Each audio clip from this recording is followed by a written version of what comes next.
আকাশে নেই একটু মেঘের ছায়া, কেবলই উত্তপ্ত রোদের দাপট। ভোরের আলো ফোটার পর একটু একটু সময় গড়াতেই সূর্য তার তীব্রতা নিয়ে জানান দেয় শহরটা আজও পড়বে। দুপুর গড়াতে না গড়াতেই উপরের দিকে তাপমাত্রার ডিগ্রির কাঁটা, আর রাস্তায় দাঁড়ালে মনে হয় মাথার উপর একটা আগুনের চল্লি। আকাশের দিকে তাকিয়ে কেবলই অপেক্ষা বৃষ্টির। তীব্র রোদ আর গরমে হাঁপিয়ে উঠছে নগরবাসী, খুঁজছে একটু শীতল বাতাস। বসে শান্তি নাই, গাড়ি চালায় শান্তি নাই। যখন গাড়ি চালায় মনে হচ্ছে রাস্তাতে ভাব হচ্ছে। যেখানে শ্যামা আছে ওখানেই মানুষ আছে, রোদের ভিতরে তো আর মানুষ চলতে পারে না। তীব্র গরম, যা খালি ঠান্ডা পানি খাইতেছে, খালি শরবত। এই গরমেতে এইগুলো চালানো সম্ভব না, অনেক কষ্টকর। অতিরিক্ত গরম মামা, এই গরমে জানডা চোখ দিয়ে মনে হয় বেড়ে যায়। এবার আবহাওয়া অফিস দিল স্বস্তির খবর।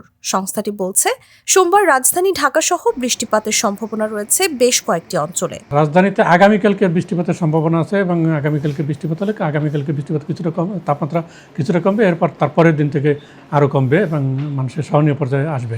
এছাড়াও আগামী 13 ও 14 মে দেশের প্রায় সব অঞ্চলে বৃষ্টিপাত হতে পারে বলেও জানিয়েছে আবহাওয়া অফিস। এতে করে কিছুটা হলেও তাপপ্রবাহের তীব্রতা কমে আসার সম্ভাবনা রয়েছে।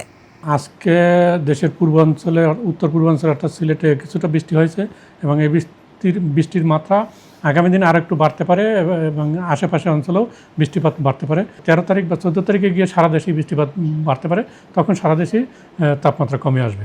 তাসলিমা তিথি, জাগো নিউজ।